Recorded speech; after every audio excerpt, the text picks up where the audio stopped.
committee hui today. And as Piri has just walked in, I'd love to pass the raka to you to open our RPC, please.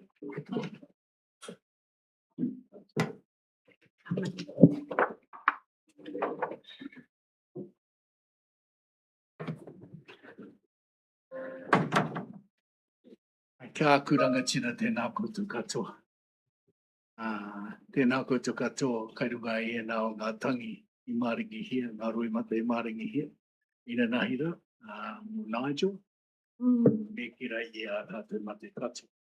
E tau nei, kai tēnā pitu, kai tēnā marae, kai tēnā kāinga. Nō reira, e a kuranga tira, tēnā koutou. We've got a karakia here, it says opening, karakia. Koina hei kupu, hei timata takamata. Ia hore te marima. Ia whakapapatau na me te moana. Hei ura hi mā tātou ki rātou. Aroha atu, aroha mai. Tātou I a tātou katoa. Uye tai ki. Aroha. Kia ora, ngā mihi Piri, thank you.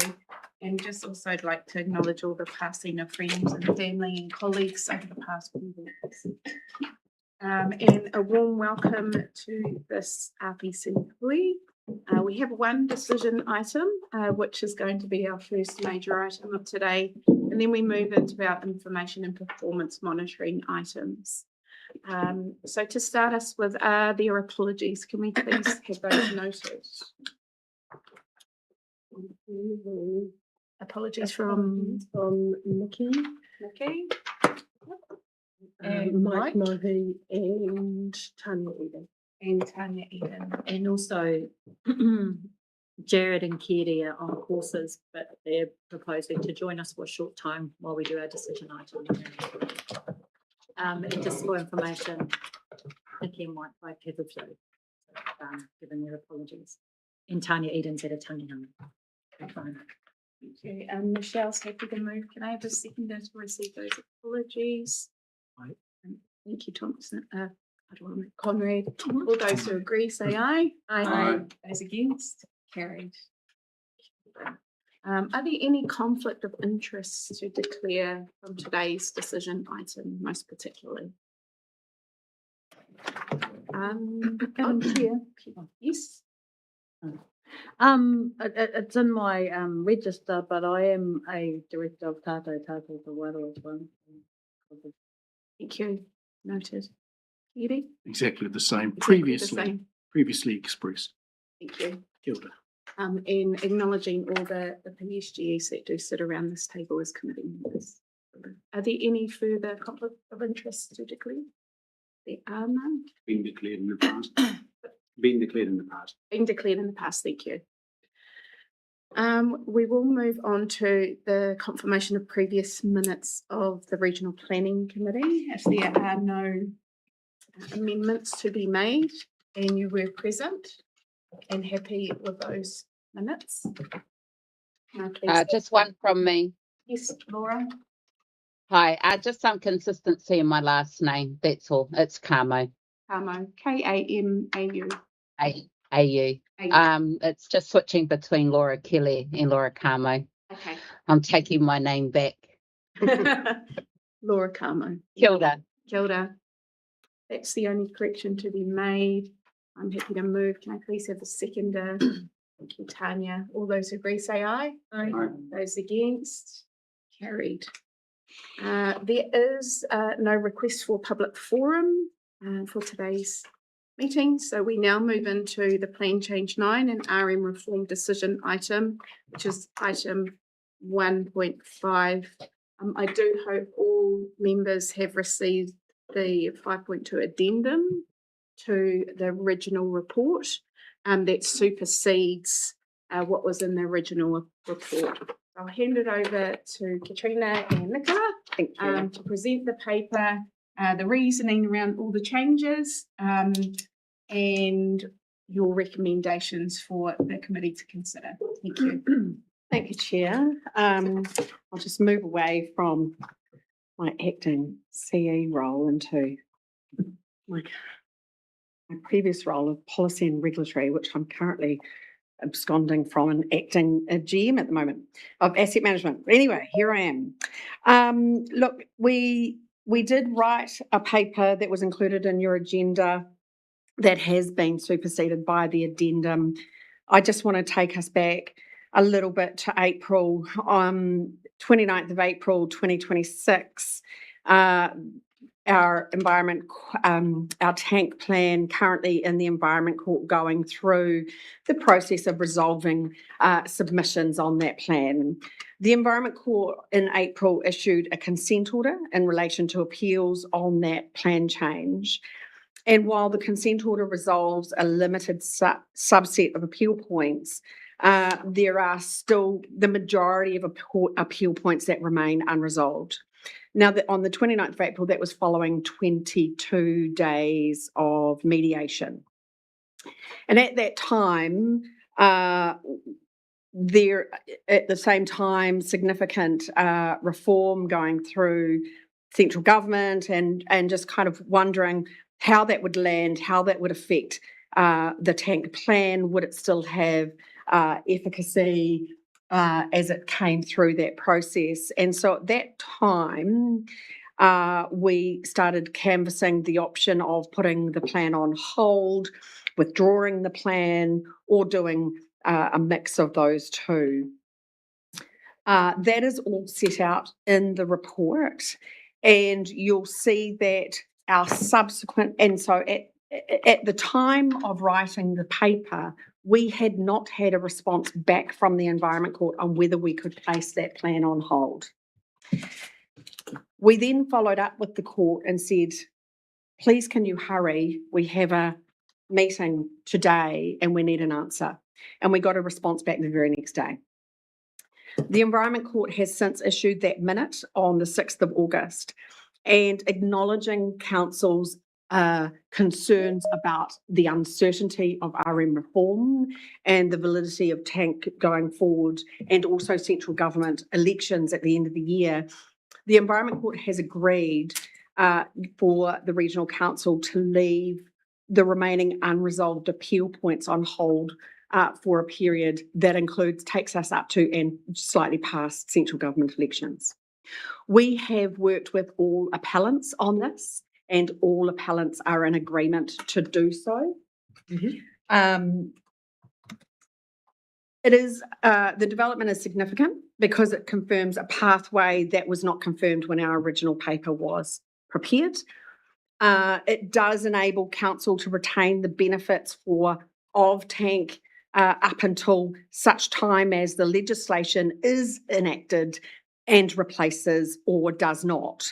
And so those benefits are in particular the consents that are already in place, and that if any changes to those consents would be required, then the tank provisions are in place. And there is some benefit to both consent holders and the council having those provisions there. Otherwise, it would revert back to the RRMP, which is incredibly uncertain. It also includes provisions that have been, it includes those provisions that have been agreed by the consent order, even though they are minor in nature, it does agree them. And so, for example, in tank plan, there is a consent pathway for our municipals and their water takes, and they are quite keen to retain those. So they have been wildly supportive. In terms of source protection zones, there's provisions in tank plan that don't exist in RRMP. So there are a number of benefits as to why we would prefer to have the tank plan, even though it is not currently operative in full, it does have legal weight. And so it does provide benefit in that regard.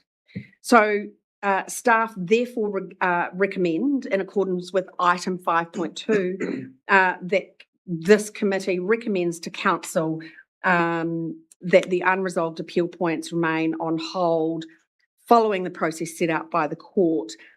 Council officers will report to the court every 2 months. Mm-hmm. There is some ongoing work required in terms of finalising a second consent order detailing some of the more minor matters that we have agreed in mediation.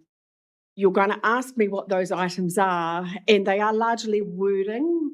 Correct. Yeah, they are largely wording amendments that we have agreed through mediation. There is no substantive changes at this point in time.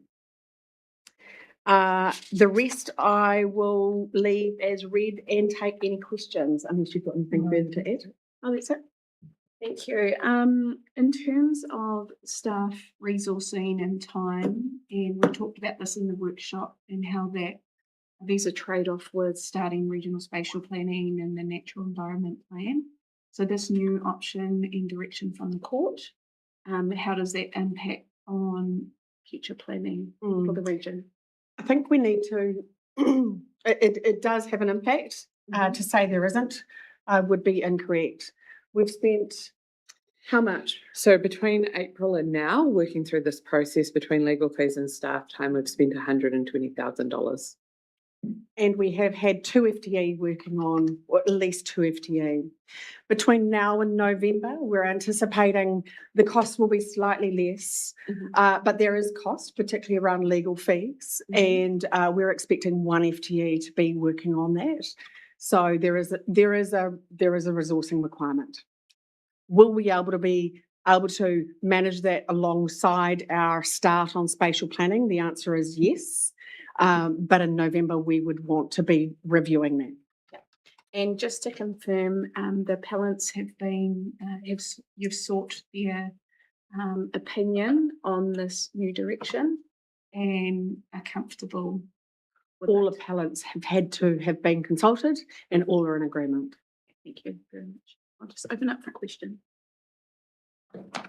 Councillor Van Dyk. Yeah, so from what I gather, and reading through the paper, so consents that actually have been agreed to by the consent holder and council, they are now embedded, so to speak. We make a decision today to put it on hold. What about consent holders who decide actually what actually has been offered here actually makes a lot of sense? I actually would like to actually now make my consent volume live, so to speak, and agree to the water that actually is allocated to them. Is there still that process in place? You're talking about the actual and reasonable provisions under tank? Yes. Yes. So absolutely, through you, Chair, the consent holders are protected by their consent. With tank in place, if they want to make changes, any changes to their consent, then the tank provisions prevail. Okay. There's extra safety. So there remains that safety in place for the consent holder. Correct. That if they want to agree with council the water that is allocated to them, that's sufficient going forward, that they actually can lock that in. Correct. We can process that under tank as it exists currently. Thank you, Councillor Sayers. Kia ora, thank you, through you, Chair. How many applications have we had for an actual and reasonable consent in the last 6 months or 3 months? So we haven't had applications. So what we have are approximately 1,000 consent renewals now across the tank catchments. On hold. They were on hold. They were then extended, given an extension by the government's consent stop out to 2027. And then 31. And then out to 2031. That may look like it's extended again, but we're waiting for the legislation.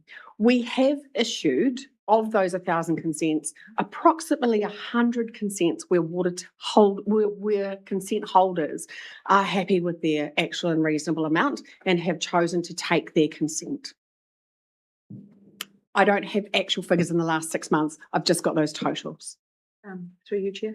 Really just picking up that first flush of them came when actual and reasonable became an option, but really we haven't seen many in this last period because most will be waiting to see what happens with the RM reform. Am I right on that? Through you, Chair, we have all consents have an expiry date based on catchment, and so they have been expiring in blocks. Yeah. So over the last 5 years, we've had catchment blocks of consents expiring, and they are then extended by virtue of Section 124 under the RMA, which enables them to continue on as if they had a live consent.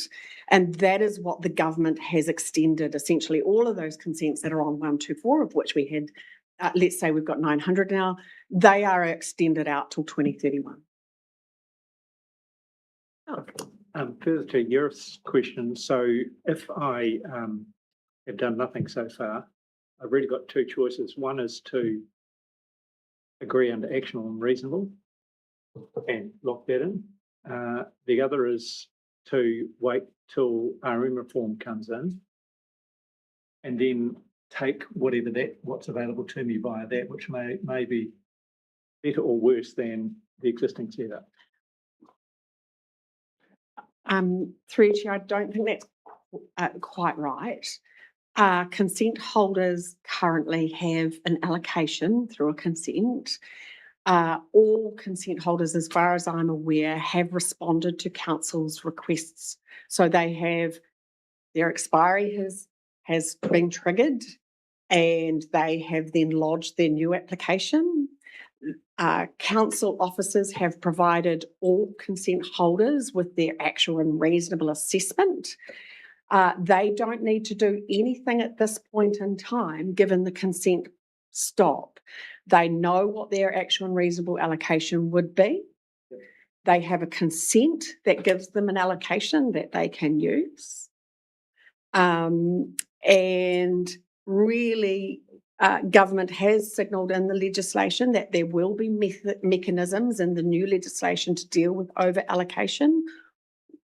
We don't know how that's going to be implemented yet.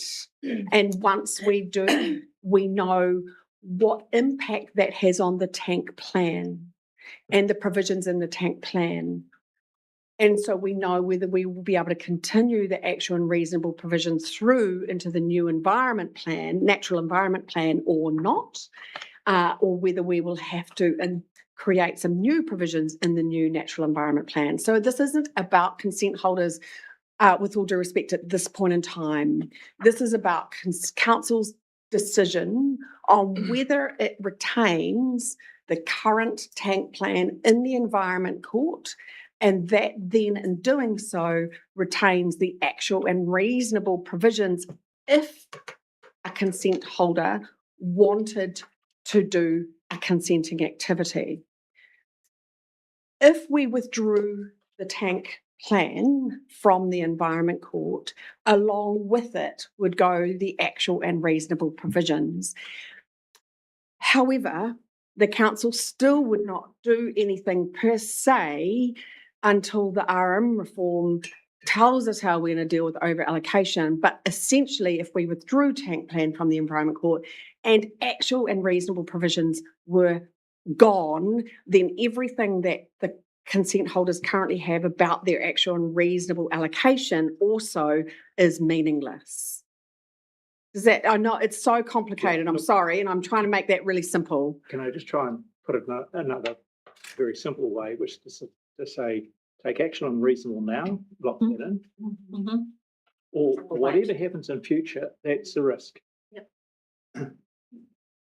Yes. Because you don't know where that's going to land.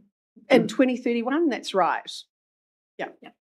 And just to add to that, complete withdrawal of tank would mean everybody will actually be able to use their current consent now, regardless of well, consents are preserved, but if they wanted to make any changes to that, it would go back to the RRMP, and in RRMP, the Regional Resource Management Plan, and under that we would still have to give effect to cumulative effects of over allocation. And ultimately, what would that mean? We'd probably still go back to the science we know, which is actual and reasonable, but we don't have the provisions baking that in. Councillor Parsons. Just because it is so complicated, and I thought I was all over this, and then this happened, and now I'm not over any of it. So I have to trust completely, and I do trust what you guys are saying, just so that I understand it. So, so before the court came back and said that there is an extension, I mean, I'm assuming that say November comes about, we're back to square one where we have to then make a decision whether to pull out, continue, etc. But we'll have a whole lot more information based on the new government, whoever that could be, and the RMA should be. And so that's the purpose of actually going, yes, let's go with this, because it's also very low cost as well. Yeah. Correct. You're correct, Councillor Parsons, because in November we will have much more information. Okay, that's good. That's They've, good. they've given us that window. Which is what you've been waiting for, really. That's right. And the court, I think, has been particularly generous in this instance. We didn't ask for out till past the central government elections, I don't believe, and they have read the room and said, we'll extend it till after central government elections. Okay, so we probably need to run with it, grab it. That is our recommendation. Yeah. Councillor Waitoa. Oh, kia ora. So just going off Councillor Parsons, probably just to confirm whether the ADM recommendation now supersedes the original for withdrawal. Through you, Chair, the addendum replaces Addendum? the original paper. Tanya. I'm ready to move if anyone be else happy. is. Yeah, so we're looking at page 42 of our agenda. So that's the 5.2 recommendations. And it is noted there that this report is the operative recommendations above 5.1. You happy to move, Tanya? Can I please have a seconder? Thank you, Peter. Would you like to speak, Tanya? I think we've all said a lot over many meetings, so happy to not say anything. Peter? Yes, just to the staff, just grateful for the rationale and the narrative that was provided. Because the original one, in terms of the withdrawal, it was difficult to understand what sat in behind that recommendation. So now that we have it, very appreciative of it. Thank you. Any further speakers? Thank you, Councillor Yeah, Van Dyke. talking about many meetings, I've been on this hui since 2012, and it's been a long process. And it seems like we spent a lot of money and to not really much avail. Although we've got a lot of signs through all of this, so that's not lost. I think also our community has got a better understanding. Although at times it has been difficult for the community to comprehend what was coming, but sometimes that is really important for us as a community to behave in the way we ought to behave in relationship to our environment and also our economic future. And hence we've got a Heritage Sustainable Water. There's a few other positives that have come out of it. So yeah, long time, many meetings, and I can see the rush in actually getting this finally off the table for a period. So I really do support it. But once again, our Hawke's Region Council staff, they've been over the years, they've been excellent. You know, and I used to be on the other side of the table, but it was always a pleasure to work with them. It has been really great. So thank you very much for that, and pass that on to those who are not here. Councillor. Any further speakers? If there are none, all those who agree to the recommendation, say aye. Aye. Aye. And those against? There are none. That's passed unanimously. Thank you very much. Thank you to all those who have come online in between courses. That is our decision item done, and we move into informational items. So if you need to leave, please do, but stay if you can. Thank you. Ka kite.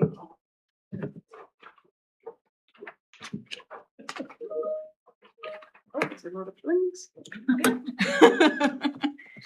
And we move on to the next item, team. So the RM reform update. Thank you, Nicola. Hi. Apologies for the paper. It was brief and short, but that was because at the point of writing, we were still waiting for the select committee report back, which there was an extension to. So it's a verbal update today with some slides.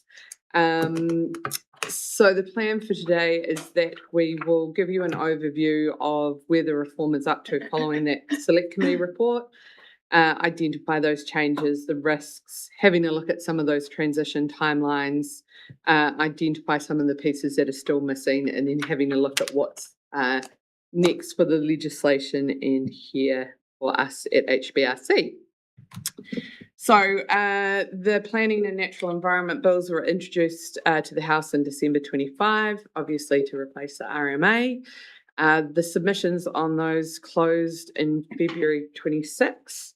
And the committee heard 3,204, they considered 3,204 submissions and heard from 178 of those submitters, of which we appeared twice. Once as HBRC and once as RPC. On the 20th of July, we received the committee's report back, and there was more than 1,500 pages of reports and proposed amendments. So it was a fair amount of work to get through. If you want to see the main points from those submissions at the start of today's paper is a recap of the workshop that we did with all those submission points. So it's in this paper earlier on from our last workshop. Yeah, thank you. One of the first things is that regional spatial planning remains. So that provision was retained. However, we've seen new provisions put in for pre-notification consultation involving ministers, councils, iwi authorities, infrastructure providers, sector groups, communities, and customary marine title groups. So we've got a bunch of people there that we are now doing pre-notification with. The implications of that for us is good, that the spatial planning model remains intact, and that's positive, obviously, given the work that we've already started to do at an officer level across Hawke's Bay to kind of understand where we are as different planning teams and what resources we have available there. So overall, this is changes made the process more consultative, but the core requirement remains unchanged. Second big change, and just to say that these are not all of the changes that came through on those 1,500 pages, but just kind of the highlights. So one of those is that the minister gains more say over environmental limits. So the ministers are now able to use national standards to exceed limits where we've identified them in our plans. We don't really have too much understanding of the how or why, but it's where broader public benefits outweigh harm to ecosystem health, human health, and community needs and aspirations. And it creates the ability to increase central government influence over those environmental outcomes. So one of the implications for this is that as a regional council, we would be responsible for creating those ecosystem health limits, but they could be overridden by a minister. Yet until we've changed our plans or there's something come in to change those limits, we're still responsible for dealing with the breaches of those limits. So there's a bit of a misalignment there. And we could still be responsible for implementation even when the government or when the ministers shifted the goalposts. But hopefully there will be more information provided. So on that, Nicola, I mean, what that translates to for us as a region and communities is we have less say. There's less localised planning.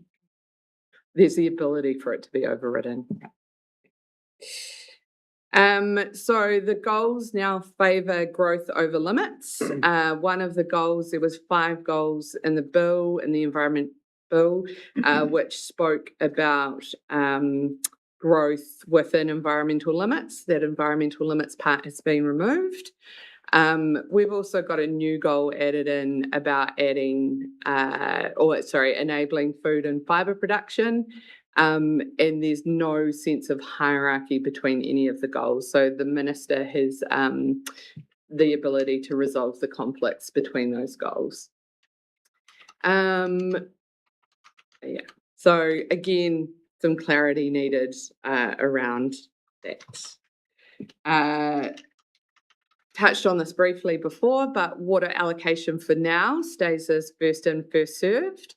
There was a provision for market-based allocation and comparative consenting. They've been deleted and we've gone back into first in, first served. And we've also remained the ability to trade permits. What Minister Bishop did say, though, in the reading in the House was that first in, first served will continue for now, but don't rely on it solely as a long-term approach where resources are under pressure. So kind of indicating that there could be further change to come through national direction on that one. So that's relevant in light of TENK. So our council responsibilities are retained and expanded, so we hold on to those core planning, consenting and monitoring and compliance roles. We now have additional duties to monitor discharge effects around human health. We now have the responsibility for implementation of water conservation orders, of which we have one on the Mohaka River and we have one sitting on the Minister's desk for in the Heretaunga Plains. We're also responsible for identifying contaminated land and land with hazardous activities or industries. So we will probably need to think as an organisation about those stronger compliance tools that we might need and what those expanded monitoring functions might look like. There's questions around freshwater farm plans, permitted activity registration, and possible consent durations. So there's a decent piece of work there, and there is a work stream there that starts a month after Royal Gazettal in terms of transition period for consenting as well. There's also interim national rules introduced as well, which we don't have oversight of now, but they are expected to come in within that kind of first month or to be applied.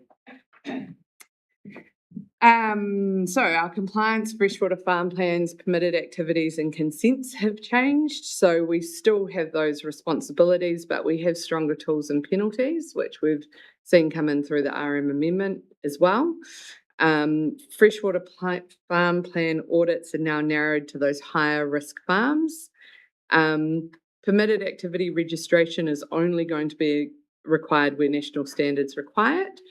And consent duration extension are retained, as are controlled activities, which were previously removed from the system. And we've got those interim national rules which were introduced. So those stronger tools and penalties are probably going to raise some expectations around our compliance function. And so we're going to need to think about that, what support we're going to need there with taking prosecutions and what our enforcement policy is going to look like.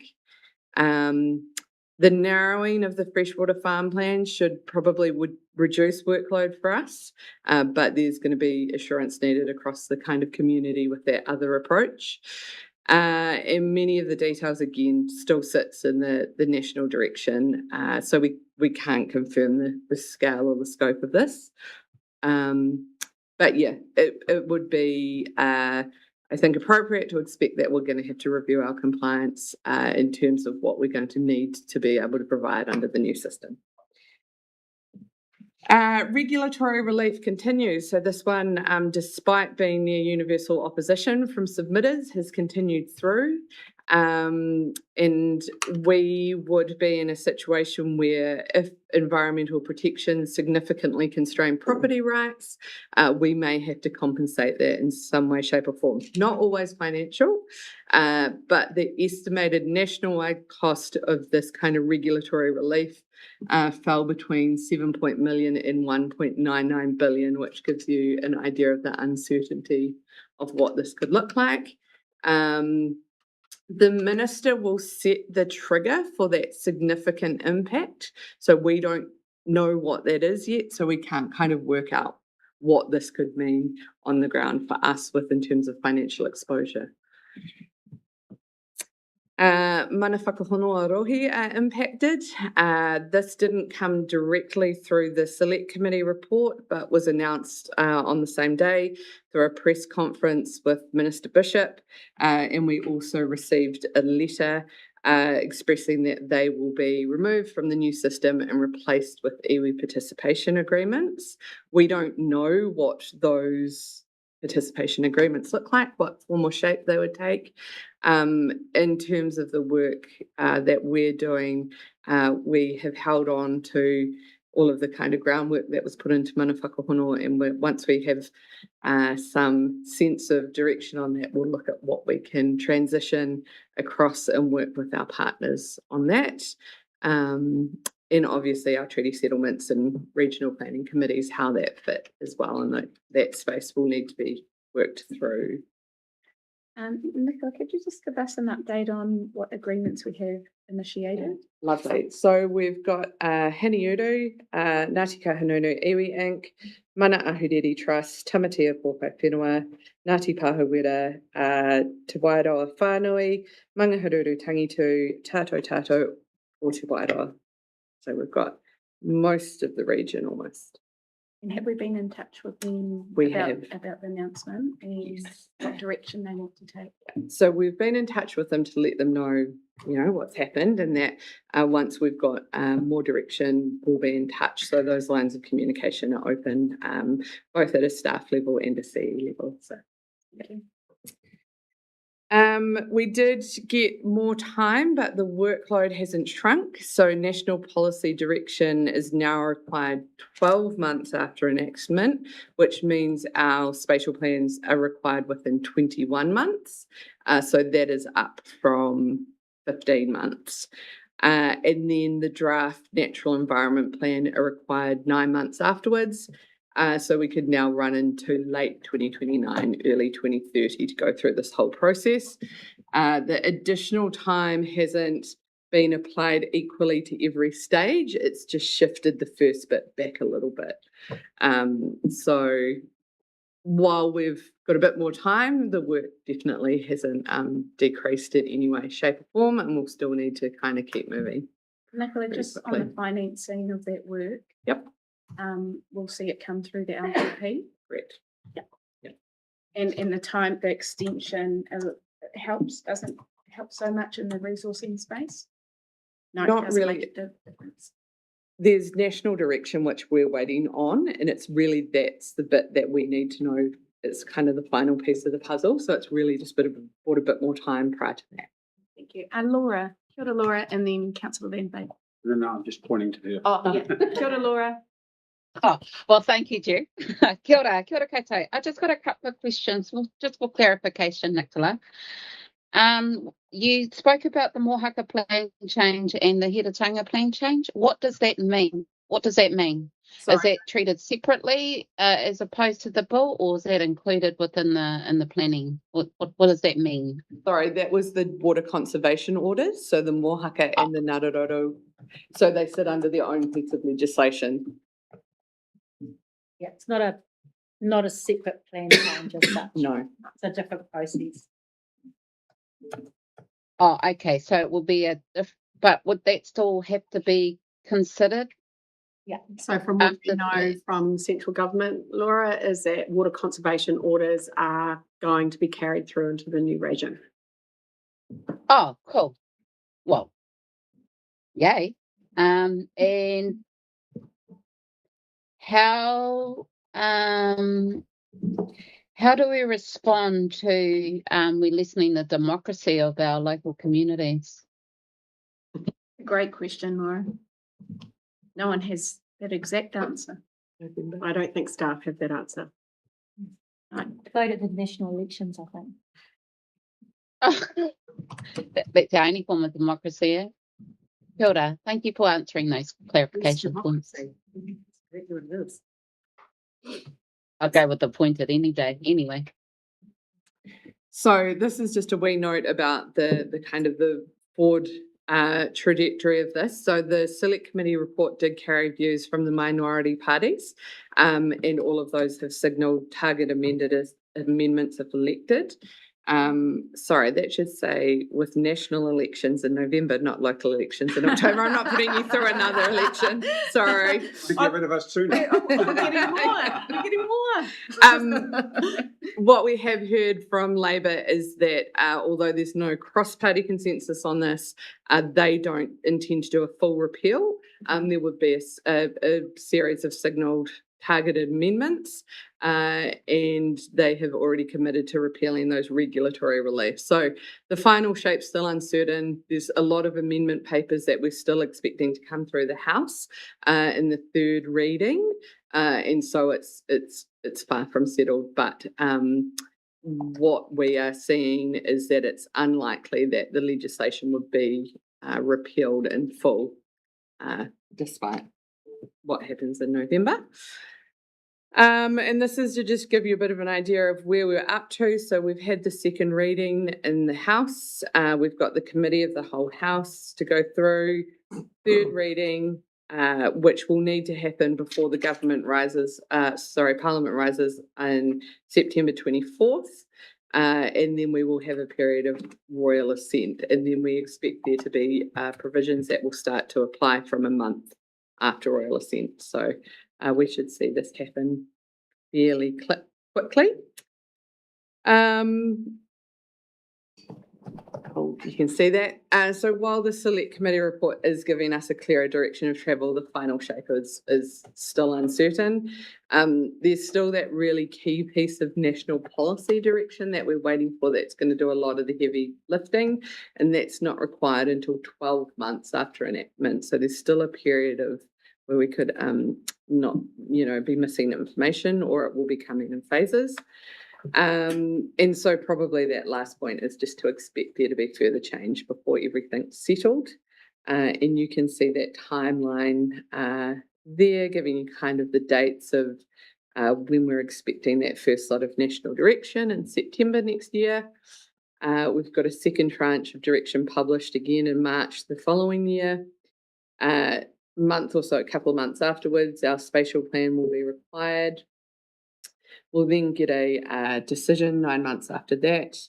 Then 9 months after the decision on the spatial plan, we're expected to notify our natural environment plan and land use plan. And then we will get a decision from that 12 months after, which takes us out to about 4.5 years, it all going according to plan. Laura, question from Laura. Kia ora. I'm just wondering if you know this, but would this replace the Kahui Māngai iwi authorities list? It still provides for a similar list in the bill, but it's the Kahui Māngai is a name TPK gave to that list. It's not in the RMA. Oh, okay. I'll shut up.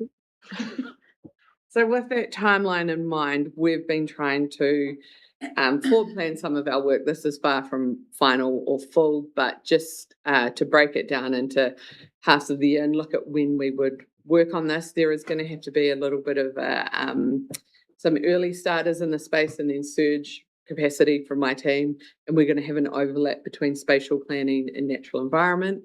But we've got that kind of initial phase with the spatial planning, that overlap, and then moving through into the natural environment plan.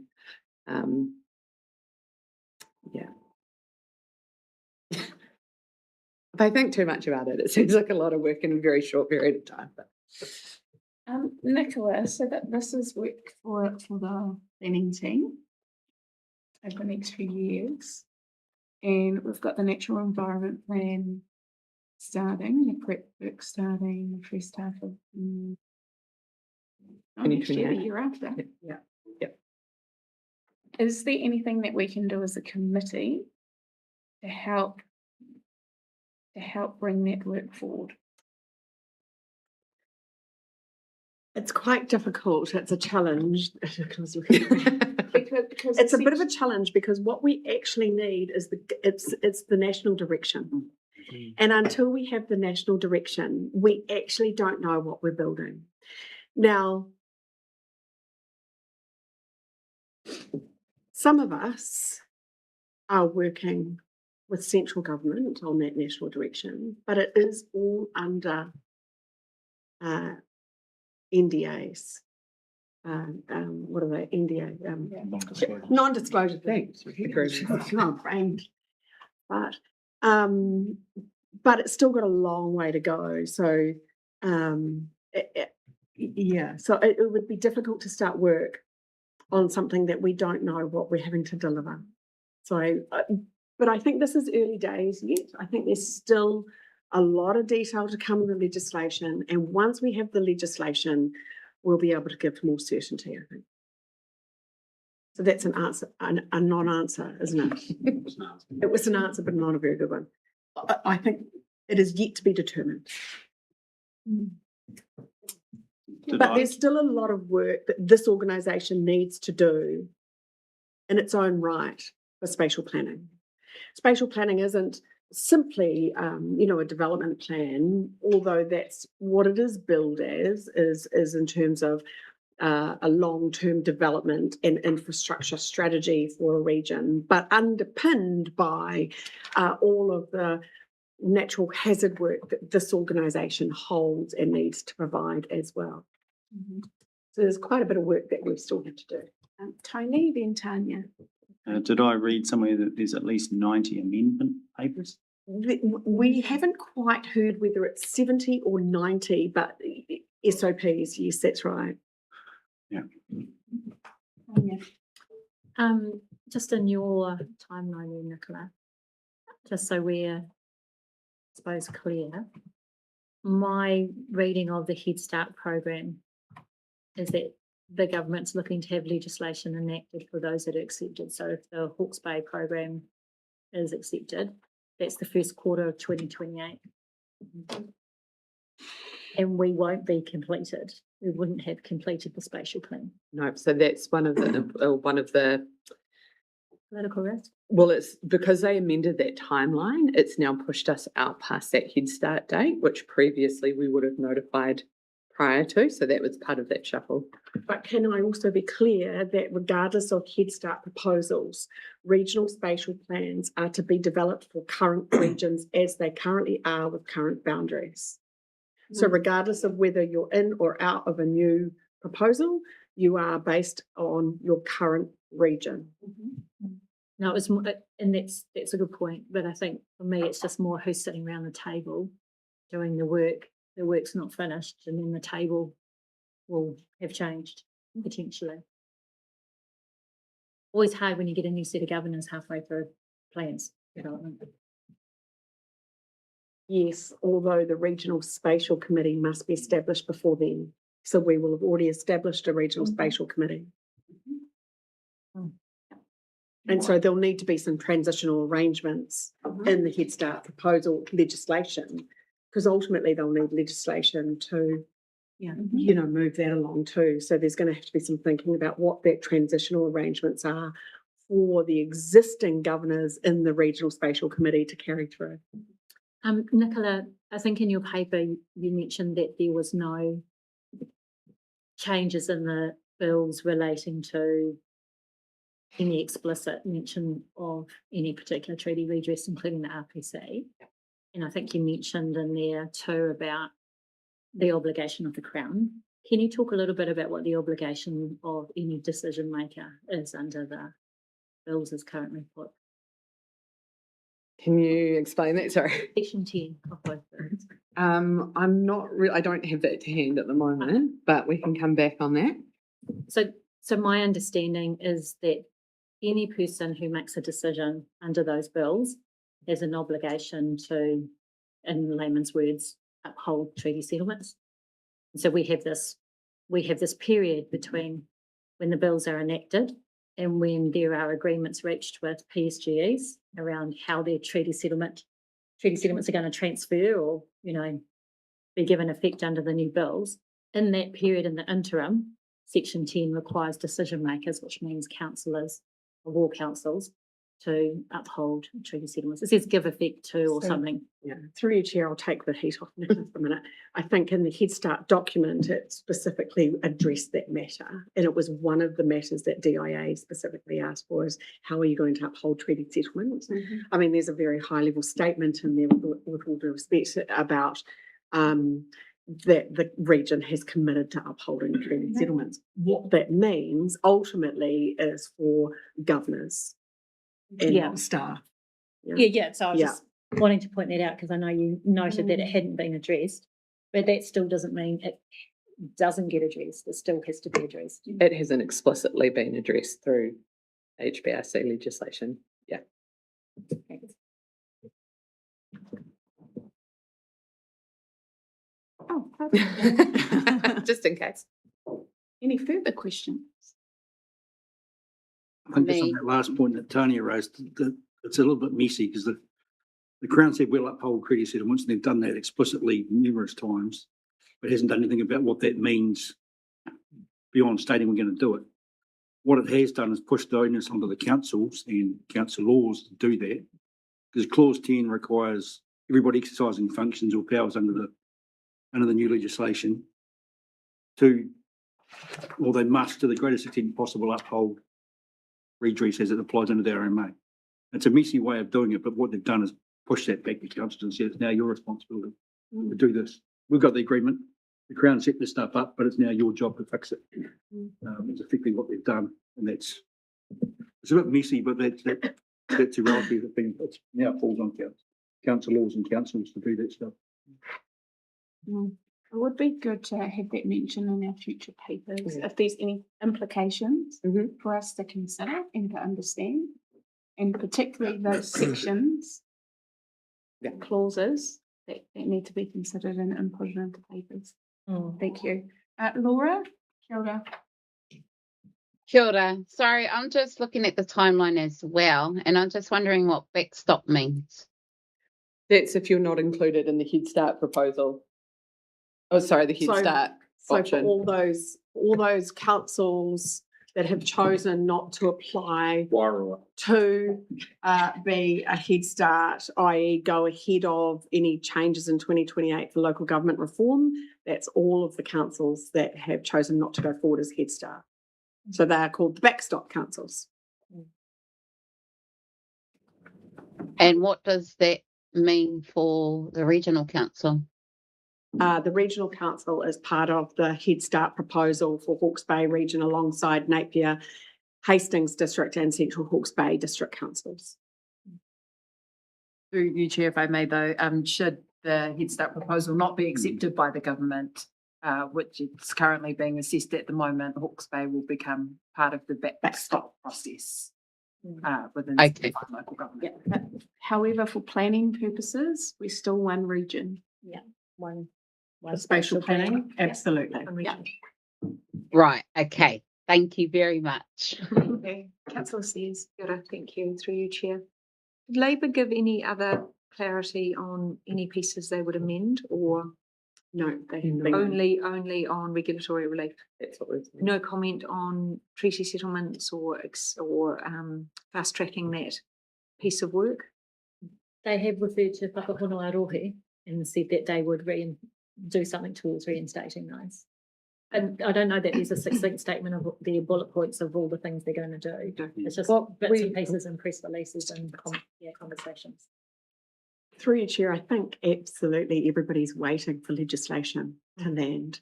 So we're still all just reacting to bills at this point, and we need to know what those 90 SOPs look like.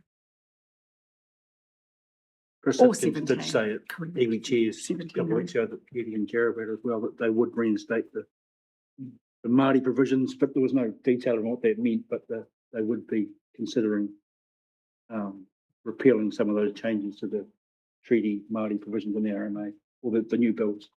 But not a lot of detail around what that meant or what that would be, but probably the audience they were talking to was the National Ely Chairs Forum, so probably, it was topical to say that to that audience, I guess, but they're making murmurings about what they would do, but no details. No details, okay. No further questions? There are none. Can I please have a mover and a seconder to receive the update? Thank you, Councillor Thank you. Sears. Can I second Eddie? All those who agree say aye. Aye. Those against, carried. Thank you. Now we move on to statutory advocacy update. Yep. Thank you, Nicola. I will take this one as read. It has a few more in it, just because we've had a bit of a longer period between meetings. We obviously have been involved in the Natural Environment Bill. Conservation Amendment Bill was another one that has come through during that period, and we submitted on. The concern that we largely held was around that exchange and disposal of Crown-owned conservation land, and so the Minister confirmed that that would be removed. There was also the Climate Change Response Amendment Bill. There is likely to be some new planning responsibilities that may arise out of that one, so we will keep a watching brief on that. they were largely the biggest new ones that we've had that we were involved in. We also were involved in both Napier City and Central Hawke's Bay's plans and plan changes, which those have all been resolved. And then we continue to be involved in a resource consent application at Twyford on Evenden Road, and we have provided information to a fast track approval for the Arataki development in Havelock North. So that's a brief overview of what's been keeping us busy in that space. Nicola, in terms of the climate change response amendment bill, Yep.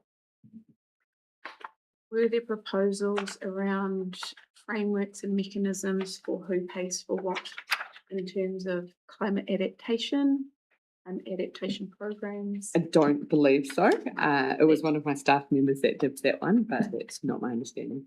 Could I just get a bit of a brief from your team? Yeah, about that? absolutely. Yep. And I guess whether or not that impacts on any of our future investment around coastal hazards and reimagining flood resilience projects. Thank you.